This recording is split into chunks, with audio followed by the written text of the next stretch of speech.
Hi friends, வாழ்க்கையில் நிம்மதி வேணும்னா ஞாபகம் வரது கண்டிப்பாக வேணும் அப்படின்னு சொல்லி நிறையா பேர் நமக்கு சொல்லியிருப்பாங்க. சில விஷயங்களை மறந்தால் தான் வாழ்க்கையில் நிம்மதியாக வாழ முடியும் அப்படின்னு நிறைய பேர் நமக்கு அட்வைஸ் பண்ணி கேள்விப்பட்டிருப்பீங்க. ஆனால் இதை சொல்கிறதுக்கு வேணால் ஈஸியாக இருக்குமே தவிர, நிஜமாகவே ப்ராக்டிக்கலாக நம்ம யோசித்து பார்த்தோம் அப்படின்னா சில விஷயங்களை நம்ம வாழ்க்கையில் மறக்கிறது ரொம்ப கஷ்டம்.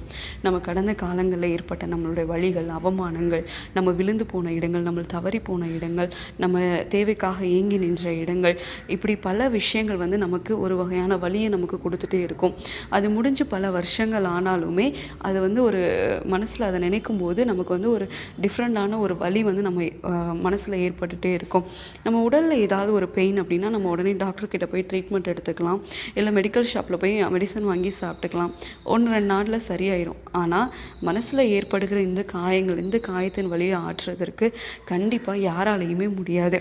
அப்போ இதுக்கு என்ன தான் சொல்யூஷன்? சில நேரங்களில் நம்ம சின்ன வயசில் ஏற்பட்ட காயங்கள் கூட நம்ம வாழ்க்கையில் இன்னும் மறக்க முடியாமல் இருக்கும்.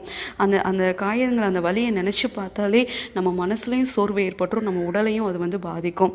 அப்போ இதுக்கு என்ன தான் சொல்யூஷன்? அப்போ நம்ம கடைசி முடி இப்படி தான் நம்ம கடந்த கால வலிகளை நம்ம நினச்சி நம்ம அழுதுட்டு இப்படி தான் நம்ம போகணுமா? இதுக்கு ஒரு முடிவே இல்லையா அப்படின்னு கேட்டிங்கன்னா கண்டிப்பாக இதுக்கு ஒரு முடிவு இருக்குது. பைபிளில் யோசேப்பு அப்படின்னு சொல்லி ஒருத்தர் இருந்தார். அவரோட லைஃப்பும் அவருடைய கடந்த கால வலியும் பார்த்திங்க அப்படின்னா ரொம்ப அது அவருடைய கடந்த காலங்கள் ரொம்ப அவருக்கு கசப்பானதாக தான் இருந்தது. தன்னை ரொம்ப செல்லமாக வளர்த்த அப்பா, நிறைய பசங்க அவங்க வீட்டில் இருந்தாலும் அவனுக்கு ரொம்ப ஸ்பெஷலான ட்ரெஸ்ஸு, அவங்க அப்பா ரொம்ப ஸ்பெஷலாக நடத்தினார். ஸோ அப்படிப்பட்ட அப்பாவை அவருக்கு பிரிய வேண்டிய சூழ்நிலை வந்துருச்சு. அது மாத்திரம் இல்லாமல் தன்னோடவே கூட வளர்ந்து ஒன்றா சாப்பிட்டு ஒன்றா விளாண்ட தன்னோட அன்னைமார்களே அவரை இன்னொரு ஊருக்கு அடிமையாக விற்கிறாங்க. இதை விட கொடுமை எதுவுமே இருக்க முடியாது. அப்போ அந்த வலி அவருக்கு அவரோட மனசில் எப்படி இருந்திருக்கும்? அது மாத்திரமா அங்கே போயும் அவர் நிம்மதியாக வாழலை. செய்யாத தப்புக்காக அவர் ஜெயிலில் போய் தண்டனை அனுபவிச்சுட்டு இருக்காரு. அப்படிப்பட்ட யோசேப்போட வாழ்க்கையோட கடந்த காலங்கள் ரொம்ப வலி மிகுந்ததாகவும் கசப்பானதாகவும் இருந்தது.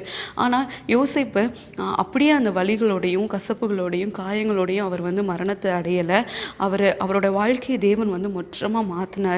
அதான் நம்ம பைபிளில் ஆதியாகமம் 41 அதிகாரம் 51 வசனத்தில் யோசேப்பு சொல்கிறாரு, என் வருத்தம் யாவையும் என் தகப்பனுடைய குடும்பம் அனைத்தையும் நான் மறக்கும்படி தேவன் பண்ணினார் அப்படின்னு சொல்லிட்டு, இந்த கடந்த கால வருத்தம் யாவையும் தேவன் மறக்க பண்ணினார். எப்படி தேவன் இவ்வளோ பெரிய வருத்தத்தை யோசேப்போட வாழ்க்கையில் மாற்றினார் அப்படின்னா, திடீர்னு தேவன் திடீர்னு ஒரு மேஜிக் பண்ணி அவனோட வாழ்க்கையில் எல்லா கஷ்டங்களையும் மறைய பண்ணலை. அவர் என்ன பண்ணினார் அப்படின்னா, யோசேப்புக்கு ஒரு புதிய வாழ்க்கையை கொடுத்தாரு. ஒரு பிஸியான லைஃபு, ஒரு ஹை பொசிஷனில் அவரை கொண்டு போய் வச்சுட்டாரு. அப்போ அவர் அந்த இடத்துல இருக்கும்போது அவர் நாட்டு மக்களை பார்க்கணும், அவருக்கான பொறுப்புகளை செய்யணும், அதுக்கான அக்கௌண்ட்ஸ் பார்க்கணும். ஸோ ரொம்ப பிஸி ஆகிட்டார். அப்போ அவர் பிஸியானனால கடந்த கால வழிகளை நினச்சி ஒரு இடத்துல உட்காந்து, ஐயோ நம்ம அண்ணன் தம்பி இப்படி பண்ணிட்டாங்க, நம்ம அப்பாவை பார்க்க முடியல, நம்ம செய்யாத தப்புக்காக ஜெயிலில் இருந்தோமே, இதெல்லாம் இந்த கடந்த கால வழிகளாக நினச்சி உட்காந்து அழுகிறதுக்கு அவருக்கு டைமே இல்லை. தேவன் அந்த அளவுக்கு அவர் என்ன பண்ணார், பிஸி ஆக்கிட்டாரு. அது மாத்திரம் இல்லை, பைபிள்லே கூட இன்னொரு கேரக்டரை நம்ம பார்க்குறோம், நகோமி. அவங்க வாழ்க்கையும் கடந்த கால வாழ்க்கை ரொம்ப கசப்பு மிகுந்ததாக இருந்தது. அவங்க ஹஸ்பண்டே இழந்துட்டாங்க, 2 பசங்களையும் அவங்க இழந்துட்டாங்க. அதான் அவங்க சொல்லும்போது கூட சொல்கிறாங்க, என் நகோமின்னு சொல்லாதீங்க, என்னை மாறாள்னு சொல்லுங்கள், ஏன்னா என் லைஃப் ஃபுல்லாகவே கசப்பாக ஆயிடுச்சு அப்படின்னு சொல்கிறாங்க. அவங்க அவங்களுடைய கடந்த காலம் ரொம்ப கசப்பு மிகுந்ததாக இருந்தது. ஆனால் தேவன் அவங்களையும் அந்த கசப்போடையே மரணத்தை சந்திக்க விடலை. தேவன் அவங்களுக்கும் ஒரு புதிய வாழ்க்கையை கொடுத்து அவங்க சந்தோஷமாக அந்த கசப்பெல்லாம் மறந்து சந்தோஷமாக தெய்வ சமூகத்தில் அவங்க வாழ்ந்தாங்க அப்படின்னு நம்ம பைபிளில் படிக்கிறோம். அப்போது ஒருவேளை இன்றைக்கி உங்கள் லைஃப்லையும் ஏதோ ஒரு கவலை உங்களை வாட்டிக்கிட்டே இருக்கலாம். அடிக்கடி அந்த நினைவுகள் நம்மளை சோர்வுக்குள்ளே ஆக்கிடலாம். அடிக்கடி அந்த நினைவுகள் நமக்கு வரும்போது நம்ம உடலில் ஏதோ ஒரு பலவீனம் நம்ம தாக்கலாம்.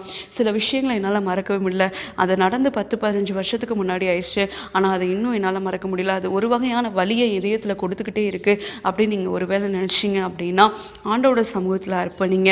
எப்படி யோசேப்போட வருத்தத்தையும் நகோமியோட கடந்த கால கசப்புகளையும் தேவன் மறைய பண்ணினாரோ, அதே போல் நம்மளோட வாழ்க்கையிலையும் நமக்கு ஏற்பட்ட அவமானங்கள், பிரச்சனைகள், நம்ம விழுந்து போன இடங்கள், நம்மளுடைய தோல்விகள் எல்லாவற்றையும் தேவன் மறக்க பண்ணுவார். இந்த கடந்த கால வழிகளை நம்ம மறக்கணும் அப்படின்னா இந்த உலகத்தில் எந்த ஒரு மெடிசனுமே கிடையாது. தேவ சமூகத்தில் அமர்ந்து, ஆண்டவரே என்னுடைய கடந்த கால வழிகள் அது நினைக்கும் போதே எனக்குள்ள ஒரு சோர்வு வந்துடுது, என்னை ஒரு பலவீனம் தாக்கிடுது, என்னால் அந்த நினைவுகளை மறக்க முடியலை அப்படின்னு அவரோட சமூகத்தில் நம்மளை அர்ப்பணிப்போம். நிச்சயமாக யோசேப்போட வாழ்க்கையில் அந்த கடந்த கால வருத்தத்தை யாவையும் மறக்க பண்ணின தேவன் நம்மளையும் அந்த வழிகள் எல்லாவற்றையும் மறக்க பண்ணி ஒரு புதிய வாழ்க்கையை கொடுத்து, எப்படி யோசேப்புக்கு பழைய கால வழிகளை நினைக்கிறதுக்கு சான்ஸே கொடுக்காம ஒரு பிஸியான ஆளாக மாற்றினாரோ, அதே போல் நம்மளையும் ஒரு பிஸியான ஆளாக மாற்றி நம்மளுடைய கடந்த காலங்களை நினச்சி உட்காந்து அழுகாதபடிக்கு நமக்கு ஒரு புதிய வாழ்க்கையை தருவார் அப்படின்றதுல எந்த ஒரு மாற்றமே இல்லை. ஸோ அவரோட சமூகத்தில் எல்லாவற்றையும் அர்ப்பணிப்போம். தேவன் நம்மளை ஆசீர்வதிப்பார். ஆமேன். God bless you all.